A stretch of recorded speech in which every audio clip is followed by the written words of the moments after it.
Tuhan baik. Dengan apa kita balas dan kita bersyukur bagi Dia. Haleluya. Kita bersyukur Bapa.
Puji Tuhan, kita mau masuk dalam hadirat Tuhan. Mari kita sambut Sang Raja kita.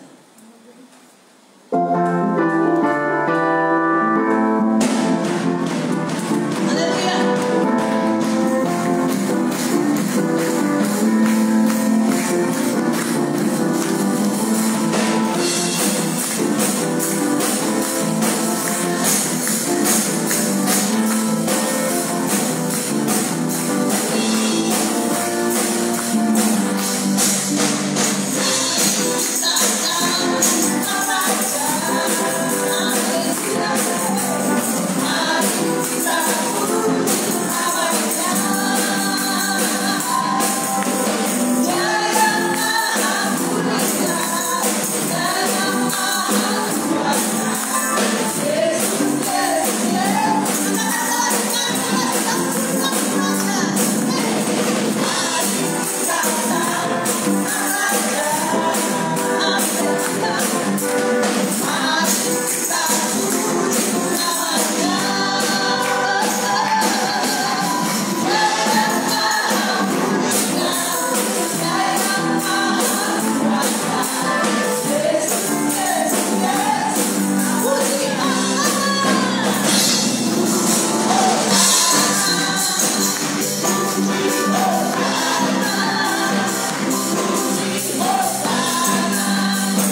Silakan duduk Bapak Ibu kasih. Puji Tuhan, kita akan mendengarkan sebagian dari firman Tuhan. Mari kita siapkan hati kita. Kita percaya kita hidup hanya karena anugerah-Nya. Tidak ada yang dapat kita banggakan di dunia ini. Semua kehidupan kita ada dalam rencana Tuhan. Kehidupan kita ada dalam tangan Tuhan. Makanya kita hidup hanya karena anugerah-Nya saja. Haleluya.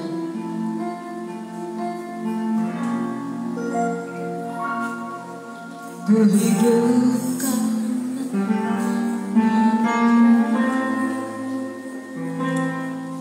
tiada satu pun dapat ku banggakan, semua karena cinta-Mu.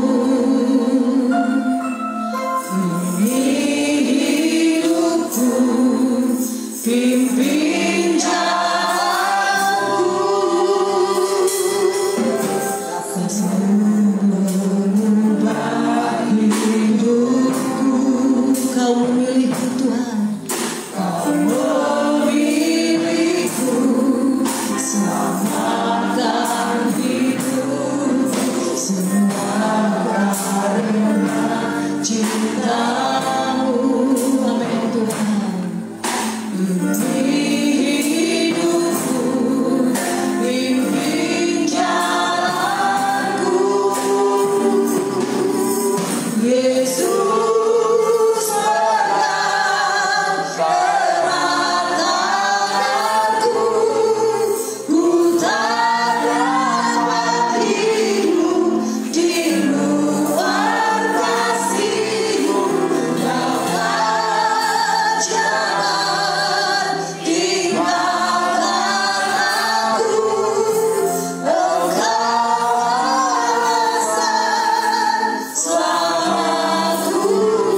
Terima kasih Tuhan.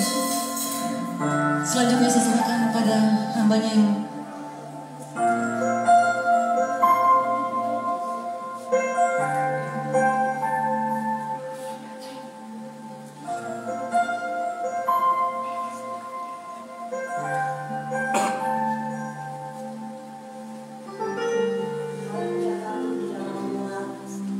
benar Tuhan, Engkau alasan kami hidup sampai pada saat ini. Kami boleh menikmati penyertaan Tuhan yang begitu indah dan manis dalam kami menjalani sepanjang hidup kami sampai di akhir tahun daripada 2020. Kami percaya dan kami yakin penyertaan-Mu tidak pernah berkesudahan dalam hidup kami. Sebab itu kami menyadari betapa terbatasnya kami dalam segala perkara. Kami sangat membutuhkan Roh-Mu yang kudus dalam kebenaran-Mu memimpin hidup kami, agar perjalanan hidup kami semakin hari semakin berkenan di hadapan Tuhan.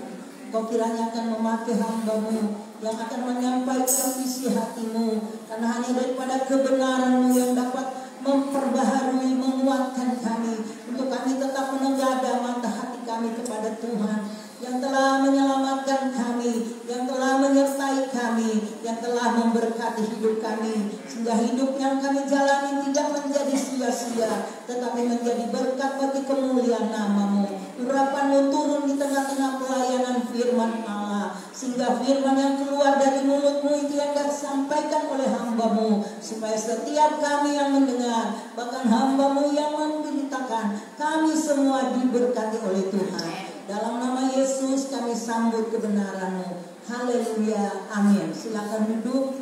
Saya serahkan kepada Bapak Pendeta Muda Simon Sitompul yang akan menjadi saluran berkat firman Tuhan pada siang hari ini.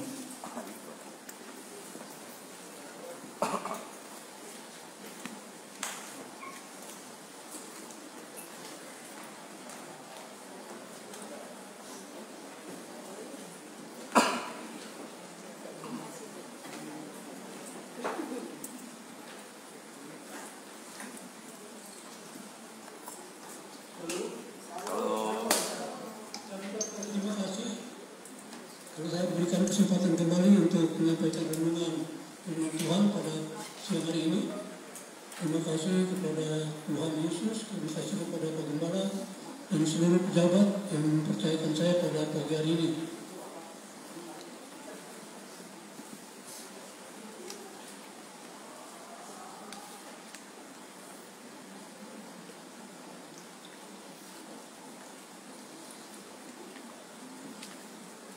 Sebentar lagi kita akan memperingati hari Natal, hari kelahiran Tuhan Yesus ke dunia ini. Cahaya terangnya telah menyinari kita semua ya. Kita sudah merasakan getaran-getaran Natal dalam hati kita, dalam jiwa kita, dan kita pasti rindu mengenal Yesus lebih dekat lagi, lebih akrab lagi dalam kehidupan kita, supaya kita makin mencintai Dia. Kita akan membaca firman Tuhan di dalam Yohanes 3:16. Ini ayat hafalan. Kalau sudah mendapatkannya, saya akan membacakan bagi saudara. Sudah mendapatkannya, katakan amin. Amin. Amin. Saya akan membacakannya bagi Bapak Ibu Saudara. Demikian firman Tuhan. Karena begitu besar kasih Allah akan dunia ini, sehingga Ia telah mengaruniakan anaknya yang tunggal, supaya setiap orang yang percaya kepadanya tidak binasa, melainkan beroleh hidup yang kekal. Judul firman Tuhan pada siang hari ini, mengapa Allah harus menjadi manusia? Bahasa solonya Cur Deus Homo. Mengapa Allah harus menjadi manusia?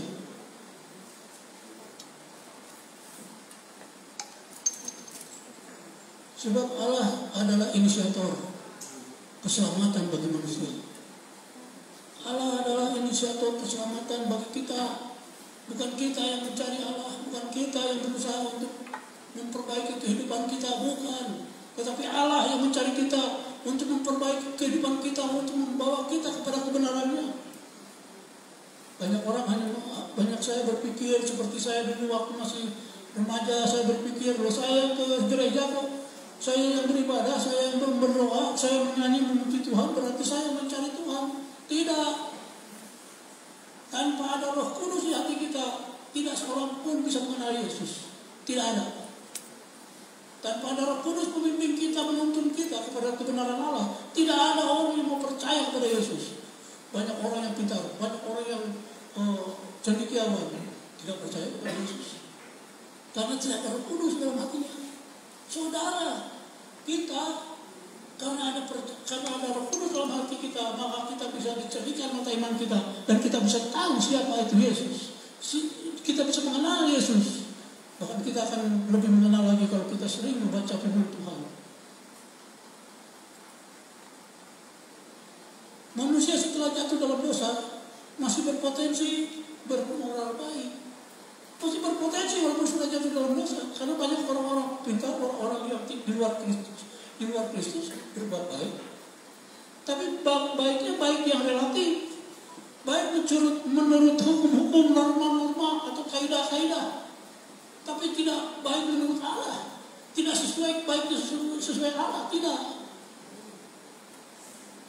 Karena pandangan baik itu relatif.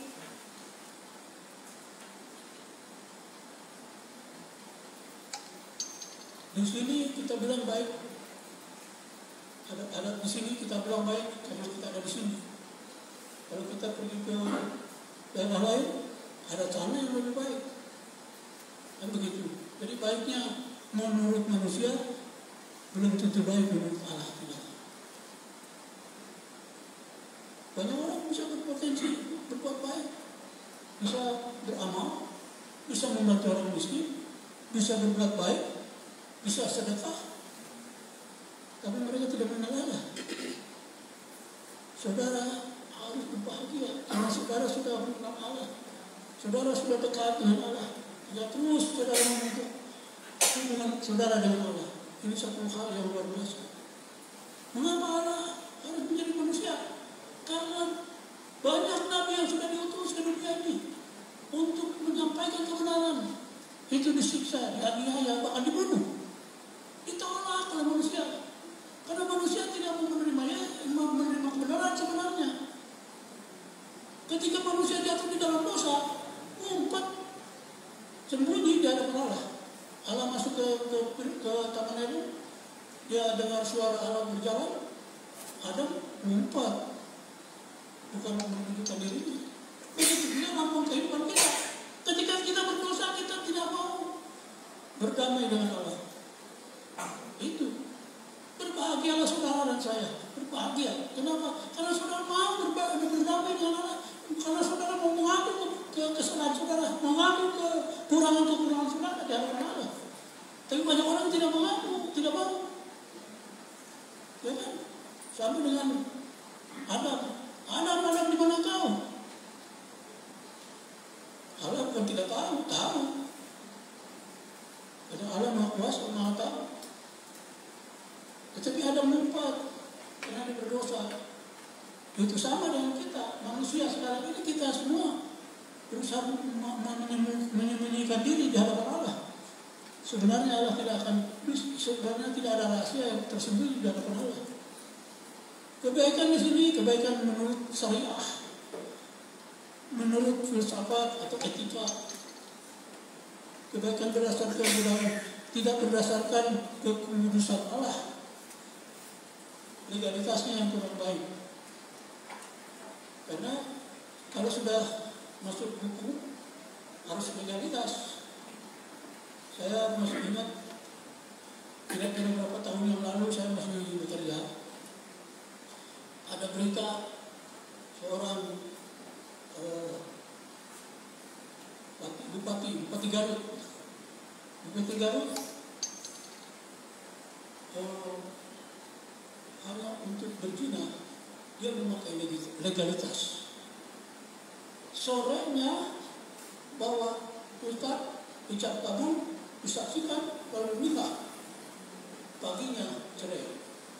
Semua ibu-ibu di Garut protes besar sampai dipecat. Dan itu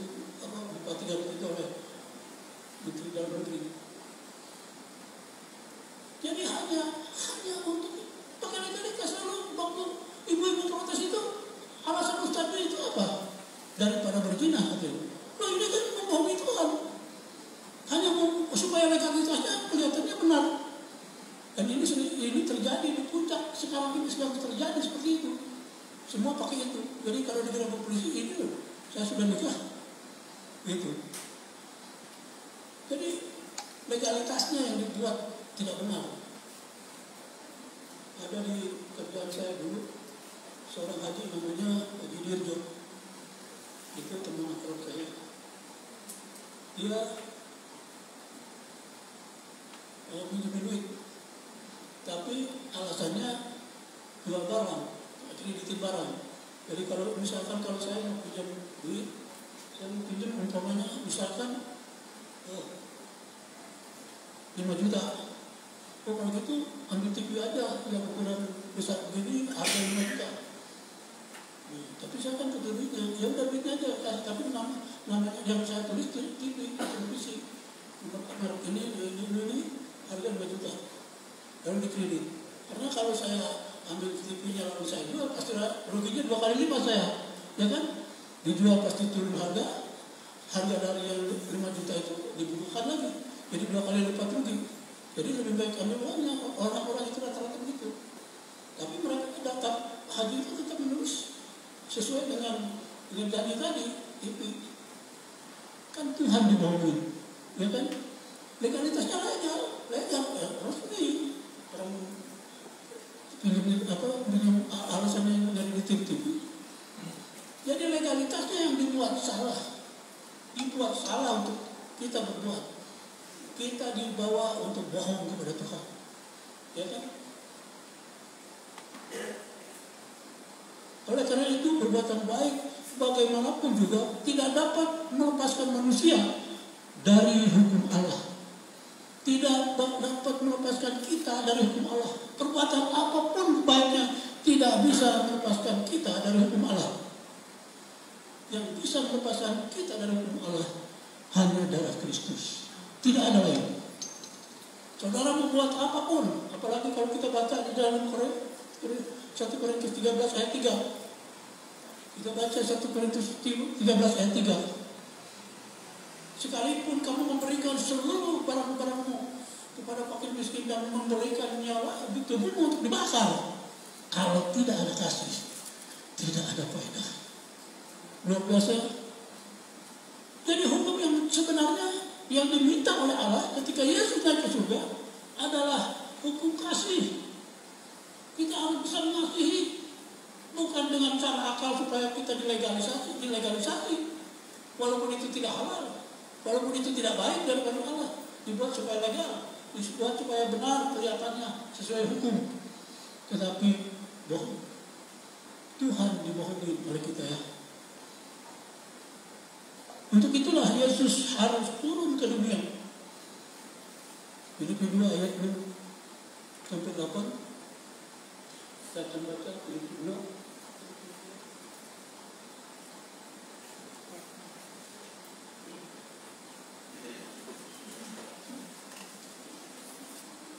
Filipi 2 ayat 6 sampai 8. Demikian firman Tuhan. Yang walaupun dalam bentuk Allah tidak menganggap kesetaraan dengan Allah itu sebagai milik yang harus dipertahankan, melainkan telah mengosongkan dirinya sendiri dan mengambil rupa seorang hamba dan menjadi sama dengan manusia. Walaupun dia adalah Allah, dia menanggalkan seluruh keilahiannya, dia menggunakan kemanusiaannya yang 100% untuk menebus dosa manusia, untuk menebus kita sebagai umat manusia yang sebenarnya tidak bisa lagi tertebus karena dosa kita. Tetapi karena kasihnya begitu besar dalam kehidupan dengan Allah, karena akulah jalan kebenaran dan hidup, kata Yesus. Tidak seorang pun datang kepada Bapa kalau tidak melalui aku. Dialah imam besar yang bukan dari suku Lewi, yang telah masuk ke ruang Maha Kudus yang bukan buatan manusia, dan membawa darah yang bukan darah domba, tetapi darahnya sendiri untuk menebus dosa manusia. Itu Ibrani 9 ayat 24. dijaga saja. Inilah kasih yang sejati, kasih yang mengasihi umatnya, mengasihi orang-orang yang dikasihinya. Inilah kasih yang diberikan oleh Allah. Dia harus turun ke dunia. Dia harus mengorbankan dirinya untuk tebusan dosa manusia. Dia telah turun dari surga untuk melakukan tugasnya yang diberikan Bapaknya, memberikan nyawanya untuk tebusan dosa kita. Matius 27 ayat 50. Yesus tidak bisa dibunuh, dia Allah. Tidak bisa. Dia menyerahkan nyawanya di dalam Matius 27 ayat 50. Dia menyerahkan nyawanya kepada Allah sebagai tebusan dosanya, sebagai tebusan dosa kita. Dan satu-satunya jalan adalah Dia, Yesus. Apa respon kita atas pengorbanannya mengerjakan keselamatan itu? Yaitu Filipi 2 ayat 12. Kerjakanlah keselamatan itu. Jadi kita seperti sekarang kita ini sedang mengerjakan keselamatan. Kita harus beribadah kepada Tuhan, memuji Tuhan, menyembah Tuhan, memuliakan Tuhan. Itu adalah satu ibadah yang mengerjakan keselamatan bagi kita sendiri. Jadi kita harus rajin beribadah, harus rajin berdoa, memuliakan nama Tuhan, karena itu yang dituntut oleh Allah bagi kita. Melakukan keselamatan, buah hukum kasih. Ada perintah baru, Yohanes 13 ayat 34. Perintah baru, Yohanes 13 ayat 34.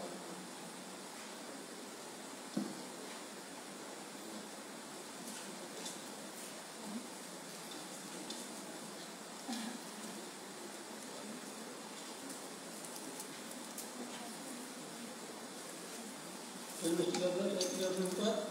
Begini bunyinya, aku memberi perintah baru kepada kamu, yaitu supaya kamu saling mengasihi, sama seperti aku telah mengasihi kamu, demikian pula kamu harus saling mengasihi.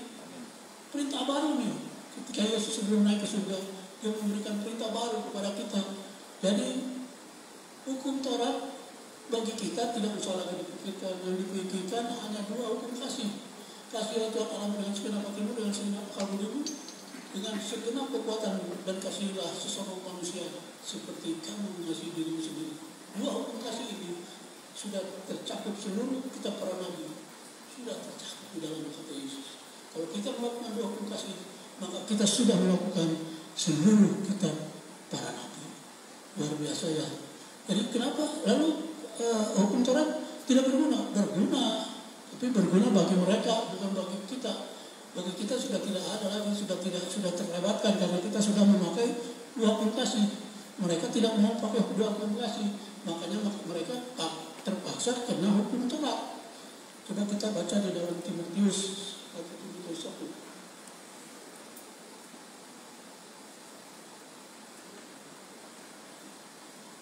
Timotius 1 ayat 9. 1 Timotius 1 ayat 9. Sudah mendapatkannya? Katakan amin.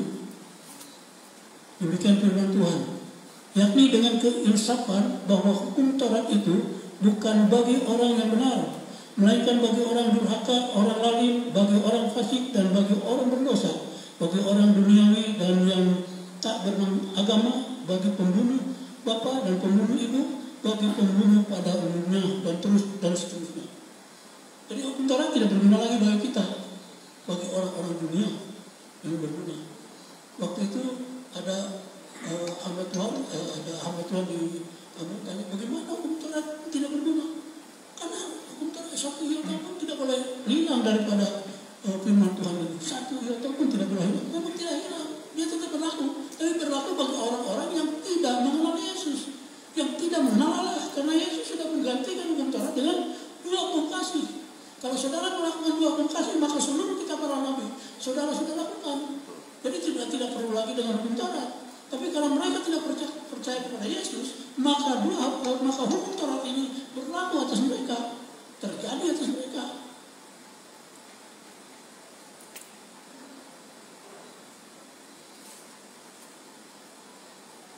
Jadi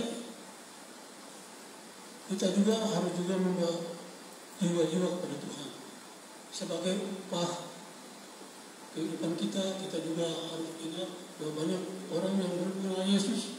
Banyak orang, bahkan saudara, bahkan famili, bahkan keluarga kita, ada yang belum mengenal Yesus. Itu tugas kita untuk membawa mereka kepada jalan kebenaran. Sebab hanya dialah jalan kebenaran yang hidup. Akulah jalan kebenaran yang hidup, tidak seorang pun datang kepada Bapa kalau tidak melalui aku. Ini waktu di Ambon ada yang mahasiswa ada yang menanyakan begini. Itu kan terjadi waktu Tuhan Yesus bicara. Akulah jalan kebenaran yang hidup, tidak seorang pun datang kepada Bapa kalau tidak melalui aku. Itu pada waktu Yesus bicara 2000 tahun yang lalu. Nah, sebelum Yesus banyak orang dan tidak pernah mengenal, tidak pernah mendengar firman itu. Bagaimana dengan orang seperti itu? Masuk surga apa enggak? Waduh, di firman Tuhan susah juga itu ya. Tapi saya berdoa kepada Tuhan dan Tuhan kasih jawaban dalam hati saya. Ya Tuhan, jawabannya 1 Yohanes 1. Yohanes 1 ayat 1. Yohanes 1 ayat 1. Pada bulan ialah firman itu bersama-sama dengan Allah, dan firman itu adalah Allah. Jadi kalau tadi bilang akulah jalan kebenaran dan hidup, tidak seorang pun datang kepada Bapa kalau tidak melalui aku, karena aku adalah firman itu sejak dunia dijadikan, sejak ada Adam dan Hawa, firman itu sudah turun kepada manusia. Sudah ada perintah dari Allah. Lalu masuk ke zamannya Abraham juga ada firman yang menuntut dia, ya kan? Jadi masuk lagi kepada Musa, ada firman lagi, yaitu Taurat. Jadi siapapun yang mengikuti firman itu sudah mengikuti Yesus, karena Yesus adalah firman. Karena apalah jalan kebenaran dan hidup, seorang pun datang kepada Bapa kalau tidak melalui aku.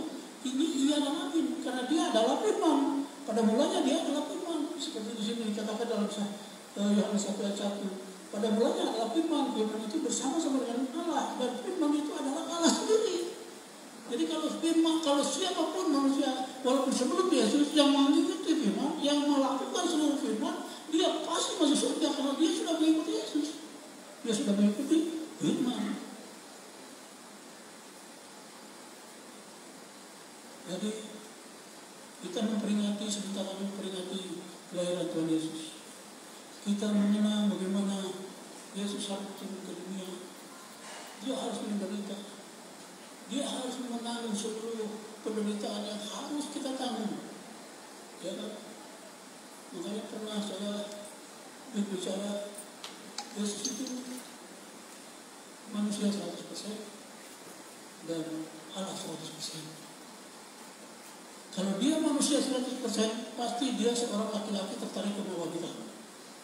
Jadi cerita kalau di HKBP diprotes karena di HKBP terlalu mengkuduskan Kristus. Yang memang kita mengkuduskan, tapi artinya kita harus tahu teologinya.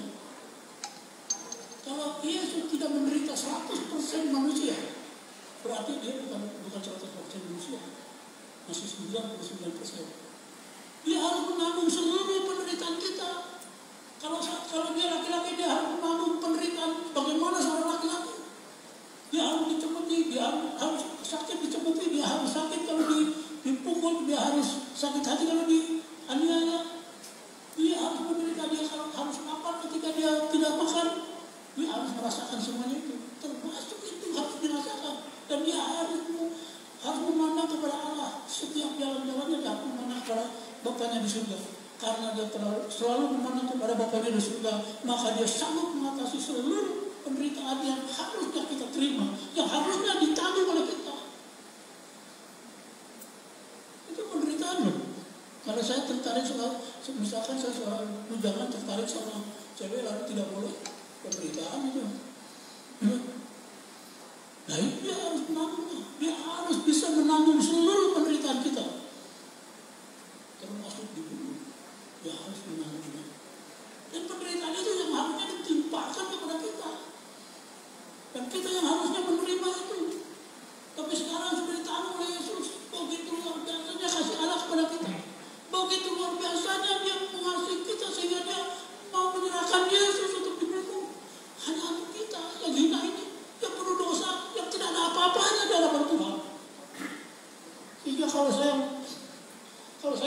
katakan, Tuhan, siapa aku ini Tuhan? Kenapa Engkau angkat aku menjadi biji batang? Kenapa Tuhan? Kadang-kadang saya seperti ini. Karena aku terlalu banyak dosa, mungkin sulit kalau untuk dihitung. Mungkin sulit untuk ditimbang. Terlalu berat dosa saya. Tapi kasih Allah begitu besar. Lebih besar daripada daya akal kita. Dia datang untuk merangkul kita. Ketika saya sampai ke timur ada patung luar biasa. Seolah-olah pada kepadaku yang mesti rasul dan berbeban berat. Aku akan memberikan perhatian luar biasa. Sekarang saudara dan saya sudah menjadi terang. Karena Yesus adalah terang dunia yang turun dari surga kepada bumi kepada kita. Sekarang saudara dan saya telah menjadi terang dunia karena Yesus. Apa yang hendak saudara lakukan kepada saudara kita, kepada saudara pemilik kita, kepada orang-orang yang belum mengenal Tuhan? Jadilah saksi bagi mereka, supaya mereka mengenal Tuhan dan menerima Yesus sebagai Allah dan Tuhan. Luar biasa kasihnya. Siapkah saudara menjadi terang bagi mereka? Saya percaya kita semua, kalau kita menemukan kasih Yesus, kita semua rela untuk menjadi terang bagi saudara-saudara kita yang belum mengenal Yesus. Amin. Untuk firman Tuhan.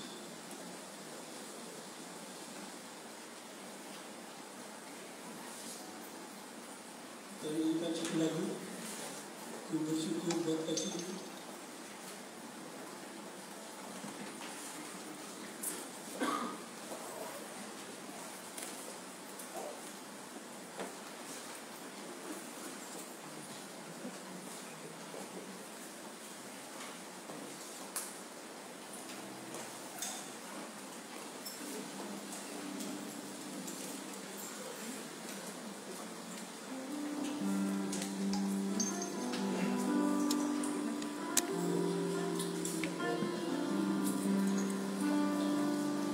Ku bersyukur buat kasih-Mu menyelamatkan hidupku, oh Yesus, Tuhan dan Rajaku.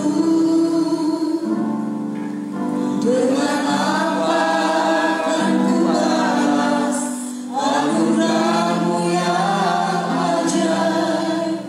Biarlah hidupku selalu menyenangkan hati-Mu.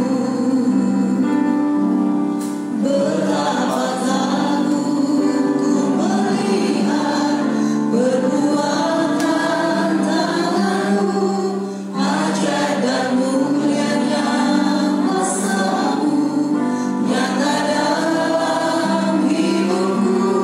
Sungguh ku tak dapat mengerti besarnya karya-Mu, oh indahnya, oh hebat kasih-Mu.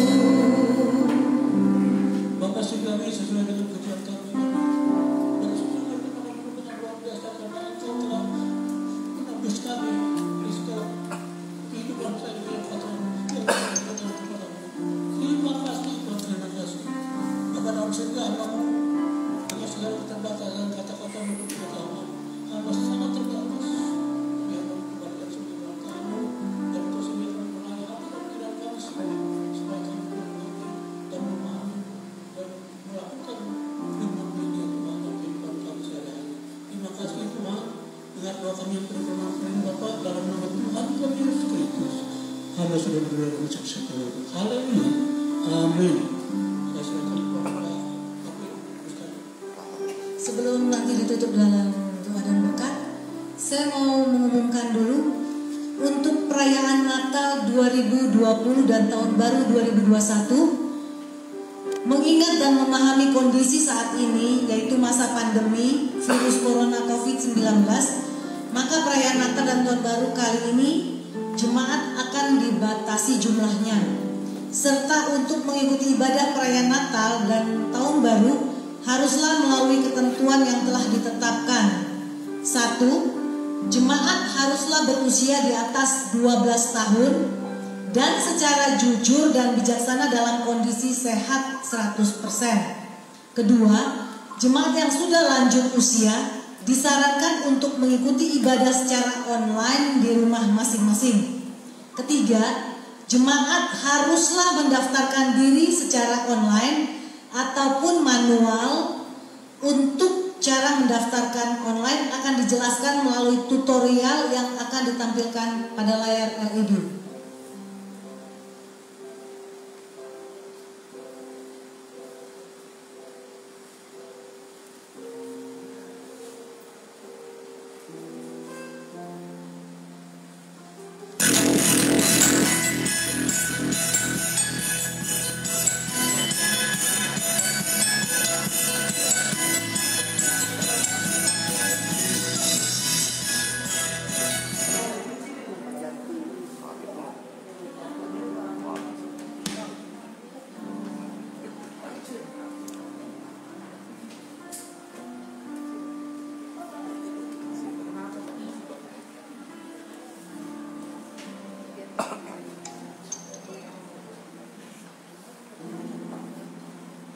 Oke. Adapun ketentuan mendaftar, Bapak Ibu, saudara-saudari sekalian wajib mendaftarkan dengan data yang tertera pada form, nanti dibagi di depan secara manual, antara lain alamat email, tanggal lahir, nomor HP, nomor KTP, nama lengkap serta alamat yang jelas. Untuk form manual Allah yang hidup. Natal dan tahun baru akan segera tiba loh. Tahun ini berkaitan dengan new normal, maka ibadah akan dilaksanakan sesuai protokol kesehatan yang berlaku. Semua persiapan juga telah dilakukan dengan semaksimal mungkin agar kita dapat merasakan sukacita bersama-sama. Untuk itu, bagi jemaat yang rindu untuk menghadiri acara tersebut agar mengisi form pendaftaran secepatnya. Form pendaftaran digunakan untuk pendataan jemaat yang datang saat ibadah perayaan Natal maupun Tahun Baru. Mengingat kondisi saat ini, maka perlu diadakannya pembatasan jumlah jemaat yang hadir agar ibadah tetap dalam protokol kesehatan yang berlaku. Lengkapnya, mari ikuti tutorial berikut ini. Pertama, dapatkan link pendaftaran online yang tersedia pada stand di depan gereja. Yang kedua, data yang diperlukan: alamat email, nama lengkap, nik KTP, nomor telepon, tempat lahir, tanggal lahir, alamat lengkap, dan pilihan ibadah. Jemaat hanya diperkenankan untuk mengikuti 1 kali ibadah saja. Setelah semua data lengkap dan tepat, silakan tekan tombol kirim pada bagian kiri bawah halaman web. Bila pendaftaran saudara berhasil, maka saudara akan mendapatkan 2 email. Yang pertama, email rekapitulasi jawaban saudara. Yang kedua, email konfirmasi bahwa pendaftaran saudara telah berhasil. Harap tunjukkan email konfirmasi pada saat ingin memasuki ruang ibadah pada tanggal yang tercatat di email. Bagi jemaat yang rindu hadir pada ibadah perayaan tersebut, mohon ketersediaannya untuk segera mengisi form.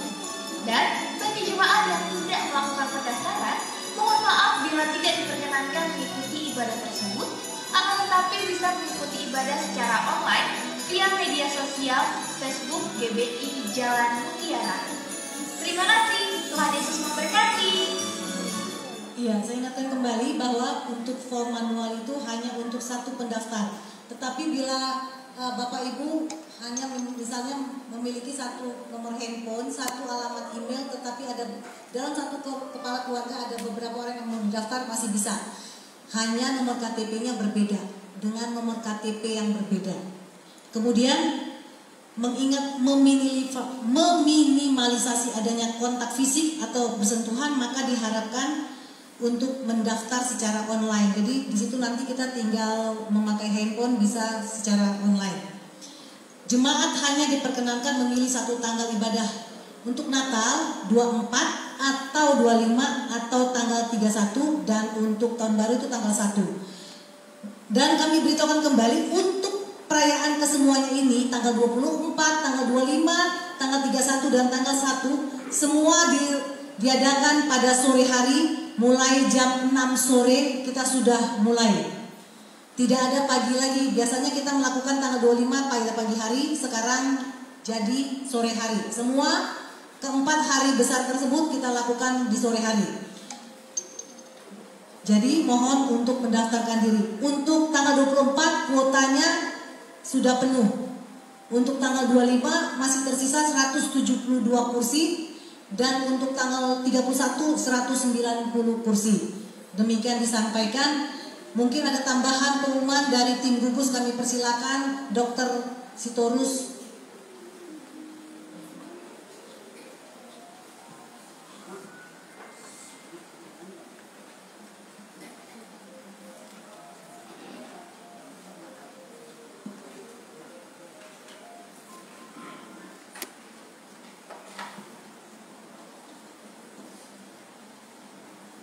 Shalom.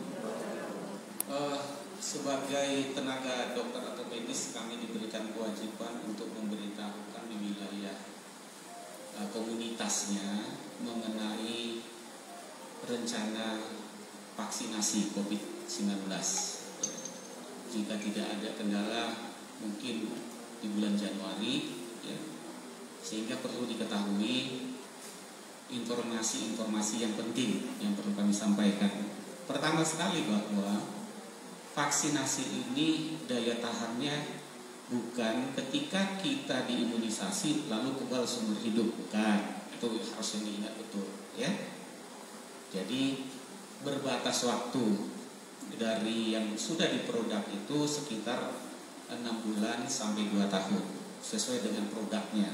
Nanti juga akan dikasih tahu ketika vaksinasi dilakukan. Nah, itu yang harus diketahui dulu. Jadi jangan pernah berpikir ketika menerima vaksinasi, oh saya sudah kebal, ya, seumur hidup atau apa, tapi berbatas waktu. Nah, terus yang kedua, vaksinasi akan dilakukan 2 kali, ya. Misalnya pertama Anda mendapatkan tanggal 1 Desember atau tanggal 1 Januari, maka yang kedua itu tanggal 14 atau tanggal 21. Jadi rentangnya itu 14 sampai 21 hari baru vaksin itu benar-benar bekerja. Jadi tidak 1 kali. Nah, pemberiannya itu tidak akan salah karena jenisnya harus juga jenis yang sama. Misalnya si A mendapatkan vaksin tipe A1, maka yang kedua dia harus mendapatkan vaksin juga dengan kode tipe A1. Nanti akan diberikan kartunya, nanti dibuat situ kodenya. Jadi semua orang yang menerima vaksin harus memberitahukan, mengingatkan kembali bahwa vaksin yang diberikan ke saya adalah kode A, misalnya, ya, supaya tidak terjadi kesalahan, supaya efektif. Nah, yang ketiga yang paling penting, tidak semua bisa menerima vaksinasi. Sehingga sekalipun Bapak Ibu Saudara menerima vaksin, tetap harus protokol kesehatannya dilakukan. Karena akan sangat banyak orang-orang yang tidak bisa menerima vaksinasi. Sebagai contoh di atas, mungkin kalau bisa jelas dilihat, ya saya akan baca. Orang yang dalam kondisi, karena ini nanti akan dilakukan screening, demam selama 7 hari berarti ditunda, ya. Itu harus ingat nanti, apakah Bapak Ibu Saudara selama 7 hari ini demam? Jawabnya iya, berarti ditunda. Nah, kalau Bapak Ibu Saudara sendiri takut divaksinasi apapun alasannya, tapi vaksinasi itu wajib, jangan gunakan ini, gitu ya. Kayak orang mau transfusi apa jadi donor kan gitu kan, udah siap, tapi waktu sampai di tempat ngeri-ngeri sedap dia, gitu ya. Lalu diperiksa, dia bilang, oh saya ada keluhan begini, yaitu akhirnya ditunda. Jadi kalau mau divaksin, ya jangan ada demam selama 7 hari. Kedua, Anda tidak boleh dalam kondisi diare selama 7 hari juga. Jadi harus ingat gitu. Oh, mau vaksin itu harus jaga benar-benar kesehatannya. Tidak boleh demam, tidak boleh ada gejala ISPA, yaitu infeksi saluran napas, batuk, pilek dan lain-lain. Itu nggak boleh selama 7 hari ada. kalau ada jangan coba-coba menerima, nanti efek resikonya itu gitu ya akan menimbulkan KPI kita bilang ya, suatu kejadian yang terjadi akibat dari imunisasi. Dan nanti setelah Anda divaksin itu tidak boleh langsung pulang. Anda harus tinggal dulu 30 menit untuk melihat reaksinya. Kalau reaksi dalam 30 menit terjadi sesuatu, Anda akan ditangani oleh tim gitu ya, supaya Anda tidak mengalami kondisi yang lebih berat, terutama shock ya. Orang bisa mati loh karena shock. Saya tidak nakutin supaya nanti tahu. Jangan wah buru-buru nih vaksin terus pergi. Pasti mereka bilang tunggu dulu di tempat ya selama 30 menit atau setengah jam. Nah, Anda juga yang keempat tidak boleh ada kontak dengan erat dengan orang yang sudah terkonfirmasi dia itu adalah COVID dalam keluarga. Ya. Ini ditunda, ya, ditunda sama sekali. Artinya Anda misalnya ditaruh tanggal 1 Januari, ya ditunda sampai melihat perkembangannya. Nah, yang nomor 5 sampai nomor 13 ini itu justru tidak bisa dilakukan. Yaitu jika Anda memiliki riwayat penyakit jantung.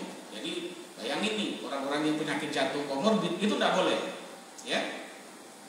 Jadi karena banyaknya orang yang sakit jantung, kalau kita tidak pakai protokol atau yang sakit jantung, ya udahlah, udah yang lain udah divaksin, saya biasanya Anda kemungkinan besar karena risiko tinggi hampir semua meninggal.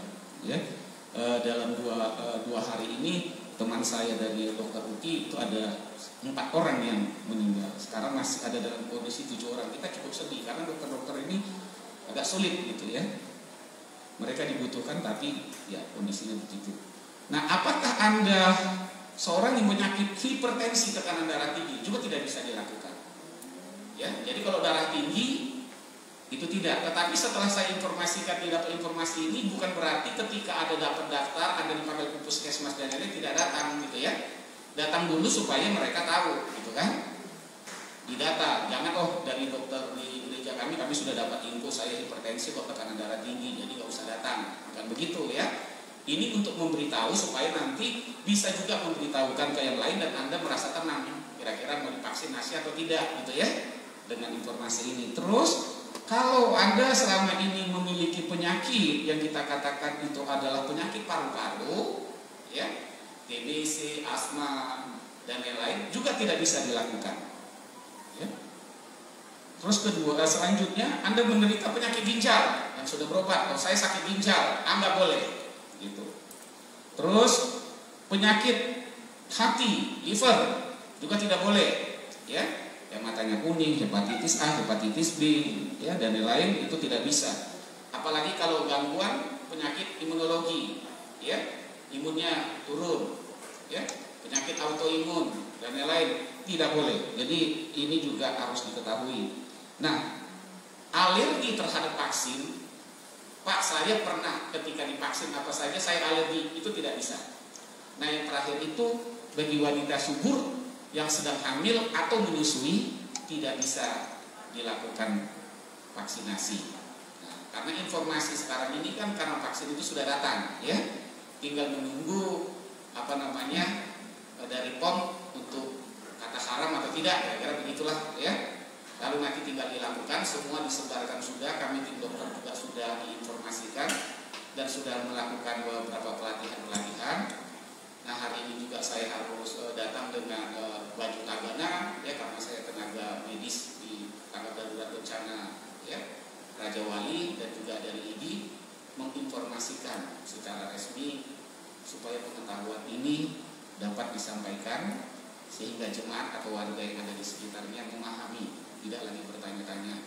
Tetaplah ingat pesan Ibu 3M, ya, pakai masker, jaga jarak, cuci tangan. Selebihnya jaga imun dan lain-lain, dan yakinlah COVID-19 tidak akan menimpa Anda dan tidak menimpa keluarga yang kita kasihi, terutama orang-orang yang usia di atas 50 atau di bawah 40 yang ada komorbid atau penyakit penyerta tadi, karena resikonya sangat tinggi. Terima kasih, Tuhan berkati. Saya serahkan kepada Ibu Laura untuk acara selanjutnya. Ya, saya jemput jemaat untuk bangkit berdiri.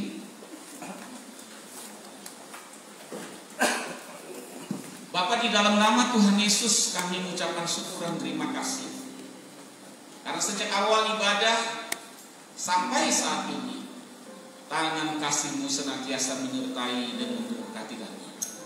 Dan damai sejahtera-Mu memerintah dalam hidup kami. Terima kasih atas kebenaran firman-Mu yang telah kami dengar. Berkati hamba-Mu yang telah menyampaikan dan seluruh keluarganya. Engkau jaga seperti biji mata-Mu dan Kau pelihara di dalam berkat kasih karunia.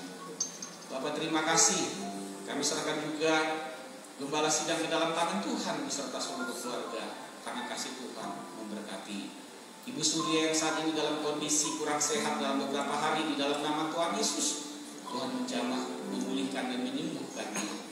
Begitu juga jemaat-jemaat yang tidak dapat kami sebut satu persatu dalam kondisi tubuh yang lemah. Di dalam nama Tuhan Yesus, Tuhan memberkati. Di dalam kondisi kekurangan dan kebutuhan, dalam nama Tuhan Yesus, tangan Tuhan menurunkan berkat atas mereka. Karena kami tahu, jika mana dari surga telah Kau berikan kepada umat-Mu ketika Kau bawa mereka keluar dari Mesir menuju tanah perjanjian, kami percaya di dalam Kristus pemeliharaan-Mu yang cukup atas kami akan senantiasa menjadi bagian dalam kehidupan kami.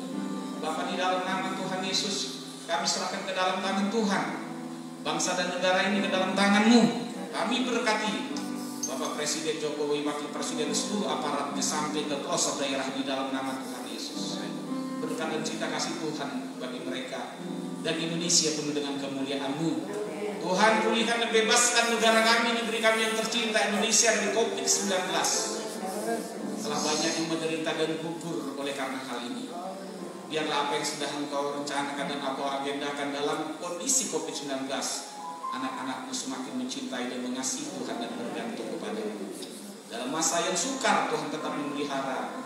Dalam masa yang sukar, Engkau membentuk kami bersatu hati untuk saling membantu dengan yang lain, sehingga nama Tuhan dimuliakan dan kami terpelihara dalam kasih. Terima kasih Bapa. Anak-anak Bapa yang dikasihi di dalam nama Tuhan Yesus, sebagai Bapa yang baik, Dia senantiasa memberkati anak-anaknya. Oleh sebab itu, angkat hatimu dan kedua belah tanganmu untuk menerima berkat Tuhan. Dengan iman engkau pasti diberkati. Pulanglah dan terimalah berkat Tuhan. Tuhan memberkati dan melindungi engkau. Tuhan menyinari engkau dengan wajah-Nya dan memberi engkau kasih karunia. Tuhan menghadapkan wajah-Nya kepadamu dan memberikan engkau damai sejahtera dalam hidupmu, dalam rumah tanggamu, masa depanmu. Di dalam nama Tuhan Yesus, sampai Tuhan Yesus Kristus datang, di mana Dia berada, di situ juga kelak kita berada. Kita yang percaya sama berkata, amin.